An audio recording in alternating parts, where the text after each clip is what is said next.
Hey, what's cracking, everybody? It's been a minute. What? A week since I did a video. You know me. Probably been more. But I'm gonna retell a story. A video I did before, and I took it down when I took down the other videos. You know, I've done that a couple times already. I wish I wouldn't have took this one down so I wouldn't have to retell the story.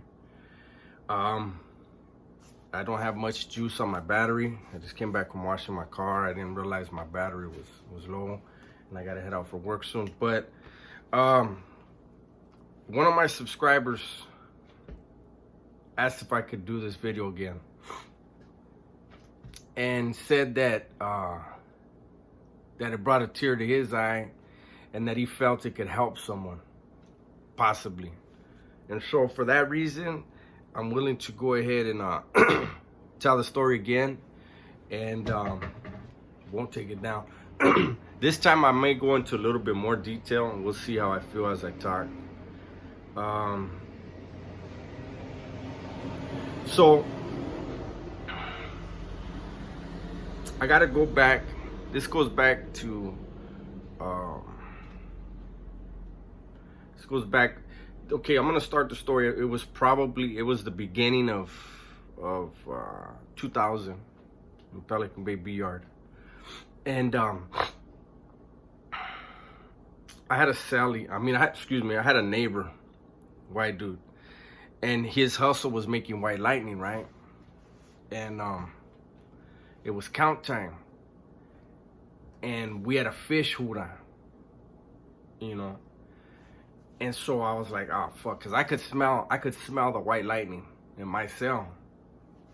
So I let him know, like, hey, he's coming. He's like, I don't give a fuck. All right. So the hura, it's a brand new cop. He comes by my cell. He counts me in my cellie.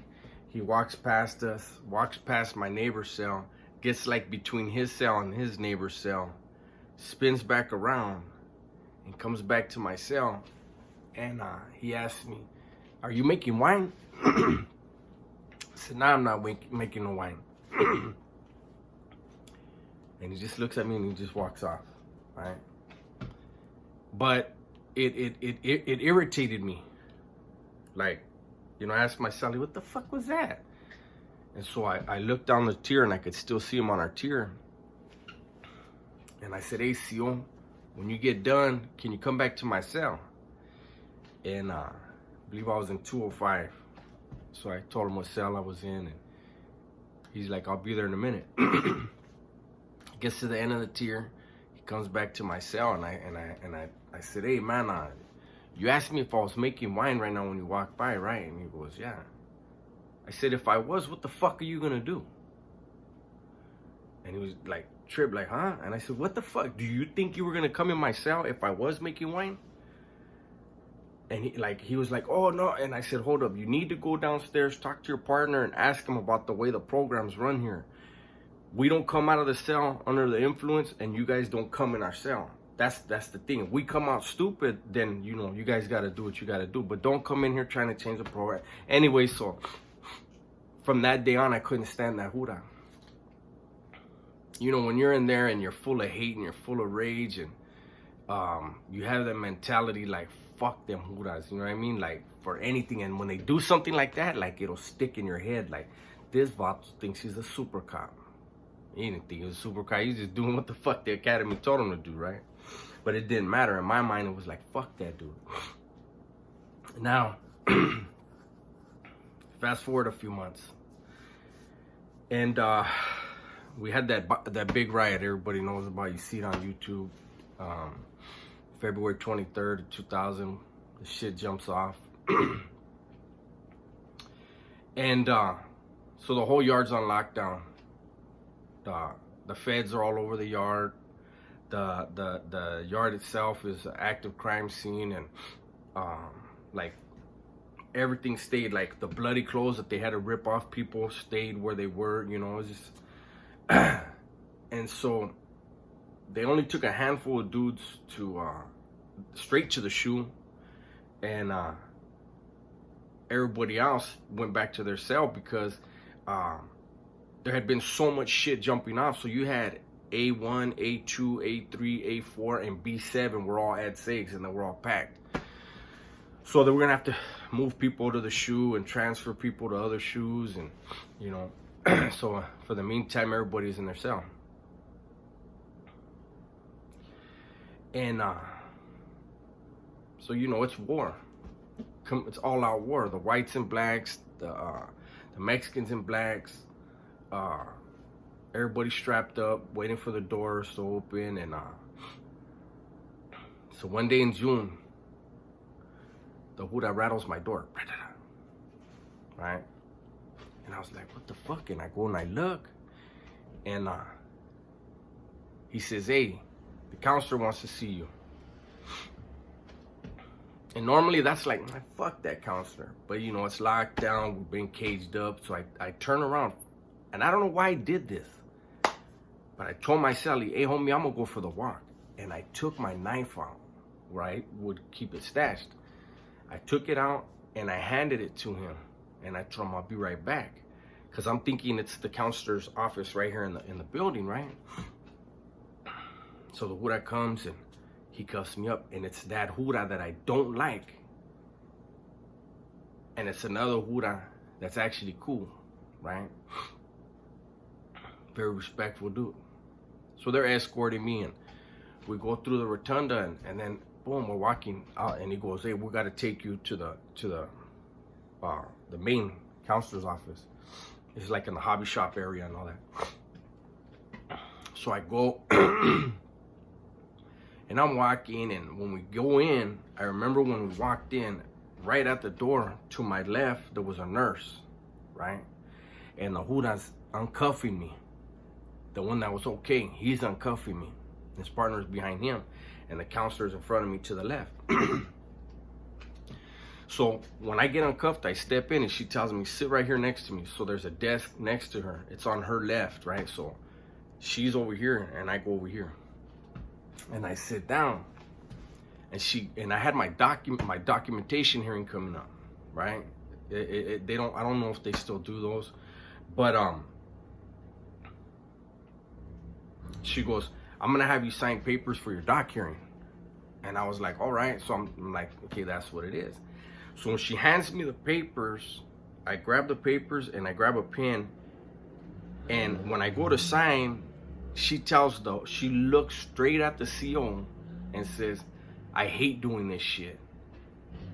And I looked at her, and she went to reach for the phone, and I noticed her hand was shaking, right?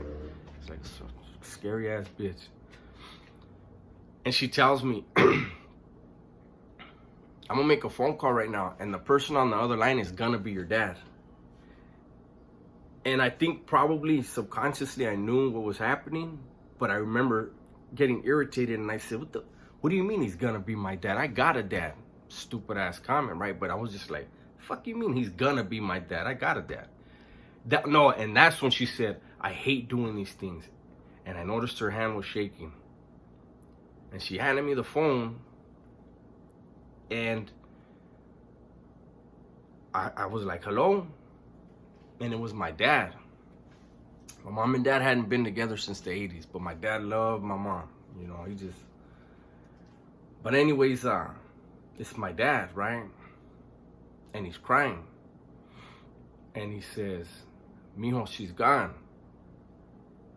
I said, who's gone? And he said, your mom. And, you know, being in that frame of mind that I had back then, I immediately needed to retaliate. This anger and immediate hurt that I was feeling, I needed to transfer to somewhere else and someone else immediately, because that's what you do. In that mindset, in that lifestyle, that's what you do. And so I was like, how did it happen? I needed it to be something that I could hurt, right? And he's like cried even more, and he said, she took some pills, mijo. And then I just got quiet, like, whoa, what do I do? Like, in my head, I was like, you know, everything started going a million miles per hour. And I looked up and I saw the Jura that was okay. And my first thought, I'm gonna get this dude's partner right now. And I regretted not having my fucking knife on me. But so I wanted to get off the phone. I want to get off the phone. I'm gonna fucking hurt this dude because he asked me if I had made wine months before, right? And I remember my dad put my sister on the phone, and I remember thinking, why did he do that? Like, I'm sure she, you know, she was a little girl still at the time, and I get to talk to my brother, who she didn't know, but me, I was in the, like, it's go time, you know, I'm in kill mode right now. And so I just hung up the phone. I don't remember how, I just hung the phone up. And that nurse was probably like a psych or something. But I remember I stood up and I said, I'm ready to go, because I needed to get past the first Jura so I could get the second Jura. And the counselor and the nurse were like, are you okay? I said, I'm good, man, let me out. And when I stepped out, the Jura was gone. He was nowhere. And you know, I believe everything happens for a reason, man. Because had he been there, I didn't have my knife, so I wasn't gonna be able to kill him, but I was gonna hurt him bad, and I would have got hurt in the process, and I would have been, you know, another charge, which who gave a fuck at that time? But now, all these years later, having been released, but here's the thing. So you have to remember, those of you that have been in these situations, you can have some understanding, because nobody, and why I say this is this. I went back to my cell, and remember, it's complete war. Any cell opens, get them, you know, no hesitation, I mean, it's not even a thought. They're strapped and you're strapped, and the Jura's gonna shoot. So let's do that. Everybody knows there's a possibility of becoming dead today, every day. So you have that stress. You have the stress of, are the Juras going through C-files to see what cells they need to hit? Who are the most violent dudes? So you got that stress also, because every individual knows, you know what? So, you know, it's a lot of shit, man. A lot of stress. So I got that stress. Then I just got this fucking devastating news. I immediately blamed myself for it. So I put another burden on myself that was a weight that was very hard to carry, right? And I went back to the cell, and at the time, any of you that been to Pelican Bay, to BA or A or B yard, and you had those little things welded on the doors, on the front, for the padlock to go through, they didn't have those until that riot happened. So at that time, they would bring us out, the Mexicans and the whites. One day we would go to the chow hall, and the blacks and everybody else would go to the concrete yard. Then the next day they would flip it, right? And I remember, like I said, I was in a zone where, like, my rage was through the roof, you know. Everything was an annoyance. And I remember Vatos coming up to me and very respectfully, like if we were in the chow or the concrete yard, whatever place they put us while they were working on the doors, you know, Vatos would come up, hey homie Spencer, I heard what happened, man. You know, I know what you're going through. And every single time somebody said, I know what you're going through, I wanted to stab them. Like, I righteously wanted to whack them on the spot, because I felt disrespected. And that's the thing, is when you're in that mode and you're in that zone, anything can trigger you. And that's why, since I went through that, anytime someone around me goes through something where they lose somebody, I never ever tell them, I know what you're going through. Because, you know, I mentioned it before, man. I don't have any I don't have good memories with my mom, you know. We didn't have a good relationship. And so it's like, when that happened, your relationship with who you lose is what that is. It's not what I had.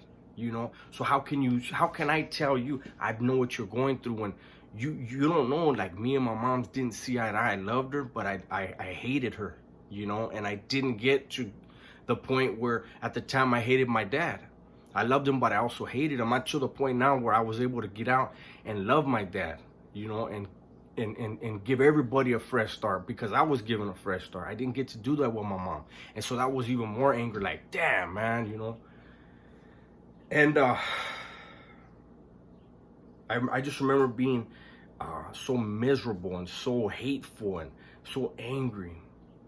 And then, you know, of course, it came time to move me to the SHU.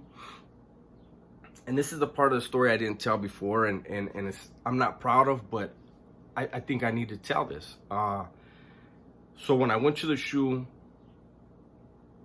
for the first 6 months of that SHU term, once I got back there and me and my Sally were in there, my Sally didn't know, nobody in the pod knew, but every single day I thought about killing myself, you know. I thought about doing what my mom did, you know. Every day I was like, I would try, every single day when I woke up, I was so angry, but I guess I was depressed too. I mean, of course, if you're thinking something like that, right? And I remember thinking, there's gotta be something that is worth living for. There's gotta be something that makes me happy. And every day I couldn't find one thing. Every day. I knew I was gonna die in prison. I knew I was never gonna get out, but that I had known for a long time. But it was like, the hurt was that bad, right? And the hurt and the probably self-pity, I don't know what I could call it, was because, like I said, I blamed myself, you know, and it was so heavy that I was like, damn, man. And every day, the only thing I could think of is, if I do that, my mom already did it. If I do it, what if my daughter runs into something hard in her life? Will she think that's an option? Because we never want to hurt our kids, you know? So for the first like 6 months, man, I was just like in my head, like what the fuck's the point of living, you know? And then it was like, when I knew, like, nah, because I had read somewhere where it said suicide is a permanent solution to a temporary problem. And I was like, you know what? Fuck that. And I wish I could say that I came through that and learned, like, had an epiphany and learned something. But instead what I did was, the depth of that hurt became the depth of my anger and the depth of my rage. And I became even more cold-hearted than I was before that, you know. It was not a good thing. And I'm sharing this story because, like I said, a viewer said it would possibly help someone. And you guys know that's my main focus in all this, man. No matter what you're going through, violence is not an option. Hurting yourself should never be an option.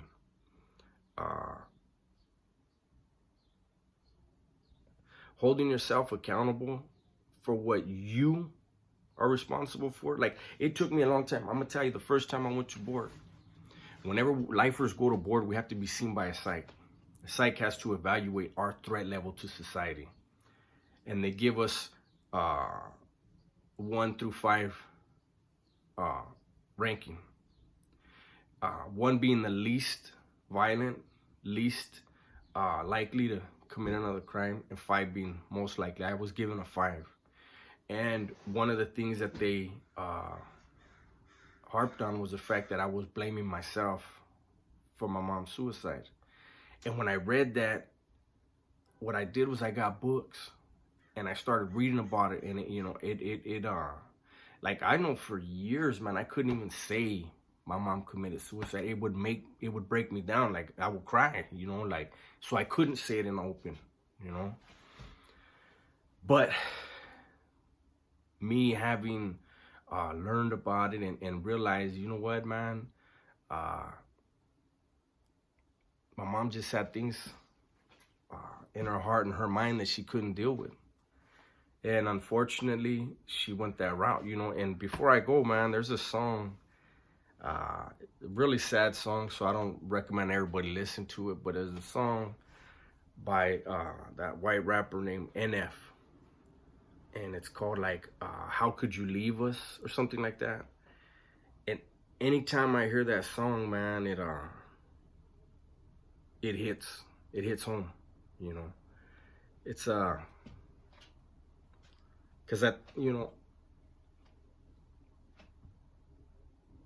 my mom left a letter. I've never read it, and I never would. I don't want to know what's in it, because I feel like, from what a little bit of what I've heard, she blamed people for certain things that went on in her life, and I don't want to know who those people are, because I don't want to have any negative thoughts, I don't want to feel like I owe something there, But so with that, I'm out, man.